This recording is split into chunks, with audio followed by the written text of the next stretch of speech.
أعوذ بالله من الشيطان الرجيم يا أيها الذين آمنوا اتقوا الله حق تقاته ولا تموتن إلا وأنتم مسلمون. ആദരണീയരായ സത്യവിശ്വാസികളെ, സത്യവിശ്വാസിനികളെ, പടച്ചതമ്പുരാനെ സൂക്ഷിച്ചുകൊണ്ട് അവനെ ഭയപ്പെട്ടുകൊണ്ട് ജീവിതത്തിൻ്റെ വ്യത്യസ്തമായ മേഖലകളിൽ സദാസമയം അവനെ ഓർത്തുകൊണ്ട് മുന്നോട്ടു പോകണമേ എന്ന് സ്വന്തത്തോടെന്ന പോലെ ഇവിടെ ഒരുമിച്ചു കൂടിയ എല്ലാവരെയും വസീയത്ത് ചെയ്യുകയാണ്, ഓർമ്മപ്പെടുത്തുകയാണ്. ഒരു സഹാബി ഹജ്ജ് കർമ്മത്തിനു വേണ്ടി വന്നു. തിരക്കേറിയ തവാഫ് നിർവഹിച്ചു കൊണ്ടിരിക്കുമ്പോൾ തൻ്റെ പ്രായമേറിയ ഉമ്മയെ ചുമലിലേറ്റിക്കൊണ്ട് തോളിലെടുത്തുകൊണ്ട് തവാഫ് നിർവഹിച്ചു കൊണ്ടിരിക്കുകയാണ്. തന്നെ അതിരറ്റു സ്നേഹിച്ച, തനിക്ക് വേണ്ടി ത്യാഗങ്ങളും പ്രയാസങ്ങളും സഹിച്ച വയോവൃദ്ധയായ തൻ്റെ ഉമ്മയെ, സ്നേഹനിധിയായ തൻ്റെ ഉമ്മയെ ചുമലിലേറ്റി തവാഫ് നിർവഹിച്ചു കൊണ്ടിരിക്കുന്ന ഈ സ്വഹാബി ഹബീബുന മുഹമ്മദ് മുസ്തഫ സ്വല്ലല്ലാഹു അലൈഹി വസല്ലമയോട് ചോദിച്ചു, എന്നെ സ്നേഹിച്ച എൻ്റെ ഉമ്മ, എന്നെ അതിരറ്റ് സ്നേഹിച്ച എൻ്റെ ഉമ്മ, ഈ ഉമ്മക്ക് പകരം ഞാൻ ഇങ്ങനെ ഒരു തവാഫ് നിർവഹിച്ചാൽ ഉമ്മയോടുള്ള കടപ്പാട് ആകുമോ എന്ന് ചോദിക്കുമ്പോൾ, പ്രിയപ്പെട്ടവരെ, മുഹമ്മദ് മുസ്തഫ സ്വല്ലല്ലാഹു അലൈഹി വസല്ലം പറയുന്നു,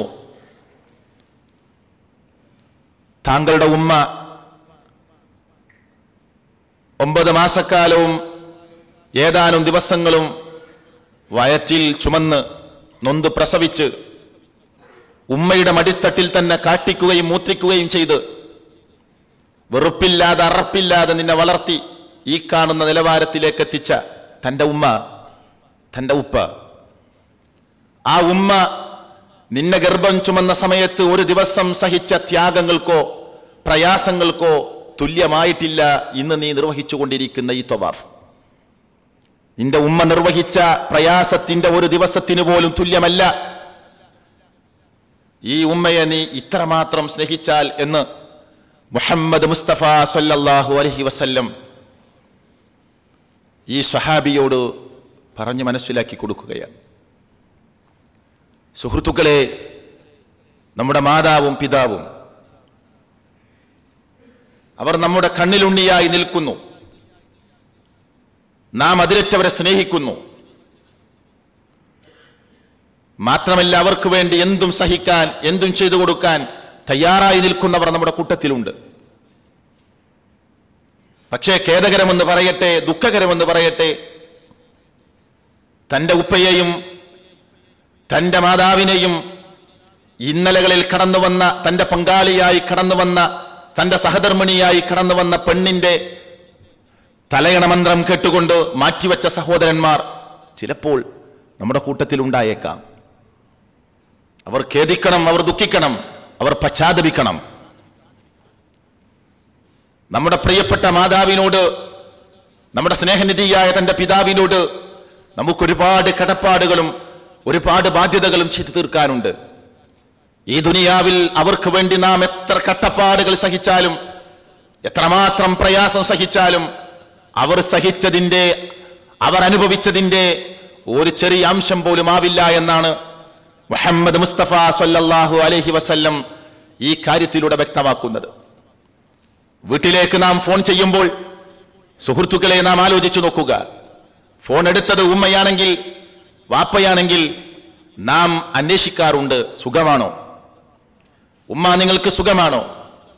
എന്ന് ചോദിക്കാറുള്ള സഹോദരൻ ഫോൺ എടുത്തത് തന്റെ സഹധർമ്മിണിയാണെങ്കിൽ അവളോട് സംസാരിച്ചതിന് ശേഷമോ അല്ലെങ്കിലോ തന്റെ ഉമ്മക്ക് കൊടുക്കൂ എന്ന് പറയുന്ന എത്ര ആളുകളുണ്ട്?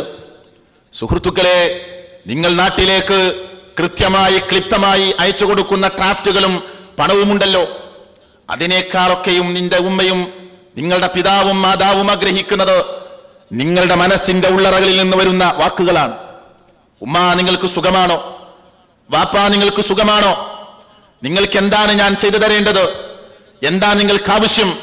ഞാൻ ഈ വിദേശത്ത് വന്ന് കുറെയൊക്കെ പ്രയാസങ്ങൾ സഹിച്ചാണ്, കഷ്ടപ്പാടുകൾ സഹിച്ചാണ് ഇവിടെ ജോലി ചെയ്യുന്നതെങ്കിലും എന്റെ ഉമ്മയായ നിങ്ങൾക്ക്, എന്റെ വാപ്പയായ നിങ്ങൾക്ക് എന്ത് സമ്മാനമാണ് ഞാൻ തരേണ്ടത് എന്ന് ചോദിച്ച ഒരു സഹോദരൻ നമ്മുടെ കൂട്ടത്തിലുണ്ടോ? ഭാര്യയോട് എത്ര പ്രാവശ്യം അന്വേഷണങ്ങൾ നടത്തി, അല്ലേ? എത്ര പ്രാവശ്യം പലതും സംസാരിച്ച് ചിരിക്കുകയും സല്ലപിക്കുകയും ചെയ്ത കൂട്ടത്തിൽ സഹോദരങ്ങളെ, നാം ചിന്തിക്കണം. പലപ്പോഴായി നമ്മൾ പറയാറുണ്ട്, ഇന്ന് ഫോൺ ചെയ്തത് നഷ്ടമായി. കാരണം ഞാൻ വിളിച്ച സമയത്ത് എന്റെ ഭാര്യ അവിടെ ഉണ്ടായിരുന്നില്ല. ആരാ പിന്നെ സംസാരിച്ചത്? തന്റെ പിതാവാണ്, തന്റെ മാതാവാണ്. അങ്ങനെ സംസാരിക്കുന്ന ആളുകളുണ്ട്. ഭാര്യയെ ഉദ്ദേശിച്ചുകൊണ്ട് വിളിച്ചപ്പോൾ ഭാര്യ തന്റെ വീട്ടിലില്ലാതെയായി പോയി, വേറെ ഏതെങ്കിലും ഒരു സ്ഥലത്തേക്ക് അത്യാവശ്യ കാര്യത്തിന് പോയിരിക്കുകയാണ്. അപ്പോൾ ഇന്ന് 10 ദിർഹം നഷ്ടപ്പെട്ടിരിക്കുകയാണ്. സുഹൃത്തെ, അത് വാപ്പയോടും ഉമ്മയോടും സംസാരിച്ച് നഷ്ടമല്ല, നിന്റെ ജീവിതത്തിൽ കിട്ടാവുന്ന ഏറ്റവും വലിയ അനുഭൂതികളിൽ ഒന്നായി, പടച്ച തമ്പുരാന്റെ മാർഗത്തിൽ ചെയ്യുന്ന ത്യാഗങ്ങളിൽ ഒന്നായി ആ ഉമ്മയോട് ചിലതും അന്വേഷിക്കാനുണ്ട്. ആ ഉമ്മയോട് പലതും ചോദിച്ചറിയാനുണ്ട്. ആ ഉമ്മക്ക് വേണ്ടി പലതും ചെയ്തു തീർക്കുവാനുണ്ട്. അള്ളാഹുവിന്റെ റസൂലിനോട് സഹാബാക്കൾ വന്ന് ചോദിച്ചില്ലേ, ഞാൻ ഏറ്റവും നല്ല പരിചരണം നടത്തേണ്ടത് മനുഷ്യലോകത്ത് വെച്ച് ആരോടാണ് എന്ന് ചോദിക്കുമ്പോൾ, പ്രിയപ്പെട്ടവരെ, അള്ളാഹുവിന്റെ റസൂല് പറയുന്നു, അത് നടത്തേണ്ടത് ആരോടാണ്? തന്റെ ഉമ്മയോടാണ് എന്ന്.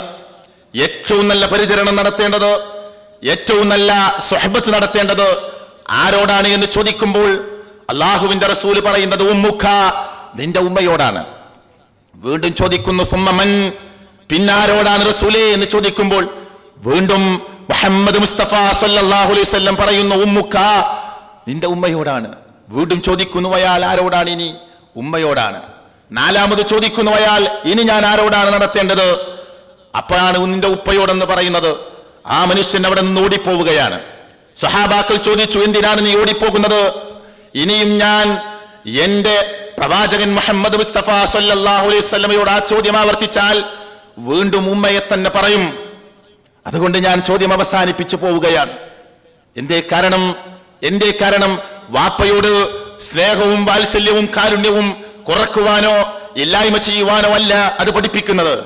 മറിച്ച് ഉമ്മയെ അതിലിട്ട് സ്നേഹിക്കണം. ഉമ്മക്ക് വേണ്ട പ്രയാസങ്ങൾ, എന്തെങ്കിലും പ്രയാസങ്ങൾ ഉണ്ടെങ്കിൽ അത് നികത്തി കൊടുക്കുവാനുള്ളത് നമ്മളാണെന്ന് പഠിപ്പിക്കുമ്പോൾ തന്നെ ഉപ്പയോട് സ്നേഹം കുറക്കുവാനോ ഉപ്പയോട് കാരുണ്യം കുറക്കുവാനോ ഉപ്പയോടൊപ്പം കൂടി ഇടപഴകി ജീവിക്കുവാനോ അതിന് തടസ്സം നിൽക്കുന്ന വാക്കുകൾ പഠിപ്പിക്കുകയല്ല മുഹമ്മദ് മുസ്തഫ സല്ലല്ലാഹു അലൈഹി വസല്ലം നടത്തുന്നത്. മറിച്ച് ഉമ്മയോട് സ്നേഹവും കാരുണ്യവും കാണിക്കാൻ പഠിപ്പിക്കുന്നതോടൊപ്പം തന്റെ പിതാവിന് ചെയ്തു തീർക്കേണ്ട ബാധ്യതകൾ പഠിപ്പിക്കുന്ന മതം തന്നെയാണ് ഇസ്ലാം.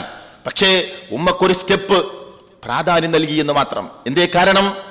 ഉമ്മയാണ് ഒരുപാട് പ്രയാസങ്ങൾ സഹിച്ചിട്ടുള്ളത്, ഒരുപാട് ത്യാഗങ്ങൾ സഹിച്ചിട്ടുള്ളത് ആ ഉമ്മയാണ്. മാതാപിതാക്കളെ ആമായി ഖുർആൻ പ്രയോഗിച്ചു. നിങ്ങൾ മാതാപിതാക്കൾക്ക് നന്മ ചെയ്യണം. ചില സ്ഥലങ്ങളിൽ ഉമ്മയെ മാത്രം എടുത്തു പറഞ്ഞു. നോക്കൂ, നിങ്ങൾ പരിശുദ്ധ ഖുർആനിലൂടെ നാം കണ്ണോടിക്കുകയാണെങ്കിൽ പ്രിയപ്പെട്ടവരെ, അല്ലാഹു തആല കൃത്യമായ കാര്യങ്ങൾ ഓർമ്മപ്പെടുത്തുന്നു. ഈ ലോകൈകനാഥനായ റബ്ബുൽ ആലമീനായ തമ്പുരാനോട് മാത്രമേ പ്രാർത്ഥനകളും ഇബാദത്തുകളും നേർച്ചകളും വഴിപാടുകളും നടത്തുവാൻ പാടുള്ളൂ എന്ന് പഠിപ്പിക്കുന്ന കൂട്ടത്തിൽ രണ്ടാമതായി പറയുന്നത് നിങ്ങളുടെ മാതാപിതാക്കൾക്ക് നിങ്ങൾ നന്മ ചെയ്യണമെന്ന കാര്യമാണ്. എന്താ പറഞ്ഞത്? വഖലാ റബ്ബുക അല്ലാ തഅബുദൂ ഇല്ലാ ഇയ്യാഹ് വബിൽ വാലിദൈനി ഇഹ്സാനാ. ദാ നിങ്ങളുടെ റബ്ബ് നിങ്ങളോട് അനുശാസിച്ചിരിക്കുന്നു. എന്താണ് അനുശാസിച്ചിരിക്കുന്നത്? എന്താണ് നിങ്ങൾക്ക് ചില കാര്യങ്ങളായി പഠിപ്പിച്ചു തന്നിട്ടുള്ളത്? അല്ലാ തഅബുദൂ ഇല്ലാ ഇയ്യാഹ്, അവനെയല്ലാതെ നിങ്ങൾ ആരാധിക്കാൻ പാടില്ല. എന്നിട്ട് കൂടെ പറയുന്നു വബിൽ വാലിദൈനി ഇഹ്സാനാ, നിങ്ങളുടെ മാതാപിതാക്കൾക്ക് നിങ്ങൾ നന്മ ചെയ്യണം. നിങ്ങളുടെ മാതാപിതാക്കൾക്ക് നിങ്ങൾ നന്മ ചെയ്യണം. എന്താണ് കാരണം? ഇനി നോക്കൂ നിങ്ങൾ, ഇങ്ങനെയാണ് ഈ ആയത്തിൽ സൂറത്തുൽ ഇസ്രായിലെ 23-ാമത്തെ വചനത്തിൽ പറഞ്ഞതെങ്കിൽ മറ്റൊരു സ്ഥലത്ത് അതിന്റെ